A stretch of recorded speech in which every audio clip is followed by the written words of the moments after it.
Magandang paalala to. Huwag niyong pabayaan yung simpleng pamamanhid o kaya yung pangangalay. Gaya ng pasyente, last year lang inatake ng pangangalay at pamamanhid. Last week inatake. 2 beses lang, Cubs. Yung pasyente nandito ngayon, na-stroke. O kabayan ha, bilang isang nagtatrabaho sa laboratory, marami akong experience dito na sobrang taas ng kanilang LDL or low density lipoprotein pero walang nararamdaman. Paano nangyari yun, sir? Yun na nga, Cubs eh. Meron at meron kayo niyan, denial lang kayo. Kaya ng pasyente.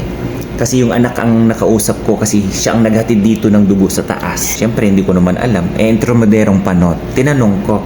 Ang tanong ko sa kanya, bakit ano nangyari sa tatay mo? Bigla daw hindi maisara ang kamay. Okay? Bakit ano mangyari? Nababanggit sa amin na nangangalay yung balikat niya. Tsaka yung binti, paminsan-minsan. Pero ano nangyari? Pinapamasahe. Itinutulog na lang. Bakit? Sa pagkakalam na dahil lang sa pagod, sa sobrang trabaho. Nangangalay lang dahil siguro sa kanilang mga trabaho, ganyan-ganyan. Pero Cubs, ang mainam dito, kailangan nyo magpa-check up lalo na yan kapag pabalik-balik. Paano ba namin malalaman, sir, na mataas ang aming cholesterol, triglyceride o kaya low density lipoprotein? Walang iba. Magpa-check up kayo. Kasi hindi ko naman sinasabi ha, na pag kayo nagpapa-check up, gastos. Maintenance yan ng katawan nyo, kabayan. Para at least kahit paano malaman nyo yung mga parameters dyan sa inyong mga katawan, kalusugan, kung yan pa ba ay under ng ranges. Pwede ba pag nalaman mo, ay sobrang taas nito, kailangan mo ayusin. Ay, sobrang baba naman na ito, bakit kaya? Kailangan mong ayusin. Awareness, kabayan. Kailan mo ayusin? Kapag na-stroke ka na?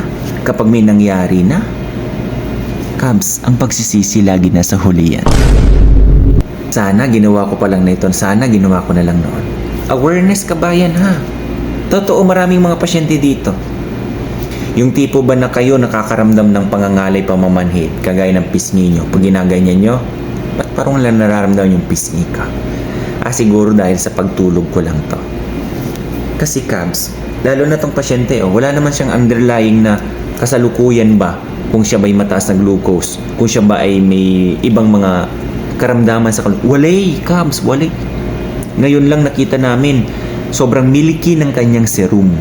Okay? Sobrang taas ng kanyang cholesterol. Automatic yan, Cubs. Low density lipoprotein or yung bad cholesterol, kandamakmak sa taas yan. Paano ba nangyayari? Ba't biglang nag-strokes? Hindi nyo nga alam eh.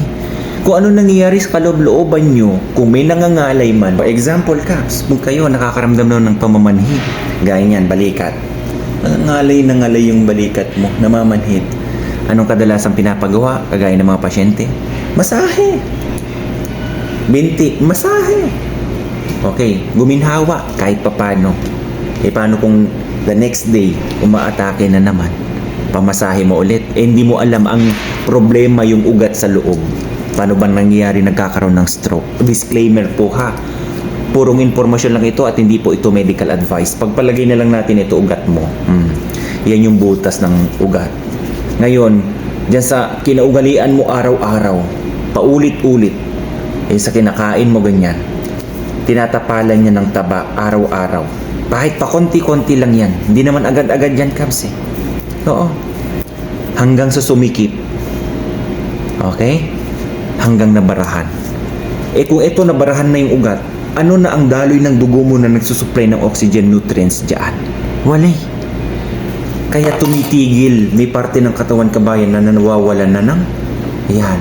Hindi naman na may galaw kasi wala na siyang kumbaga, wala nang dumadaloy dyan.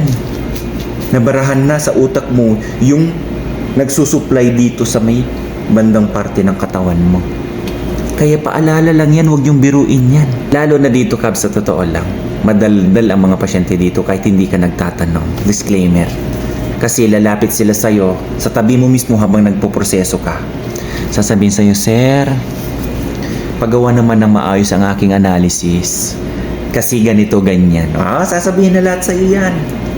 Kasi ganito, nangangalay, ganyan. Tapos minsan may pumipitik na parang karayom sa mga paa ko at kamay ko. Sobrang init. Oh, 'di ba?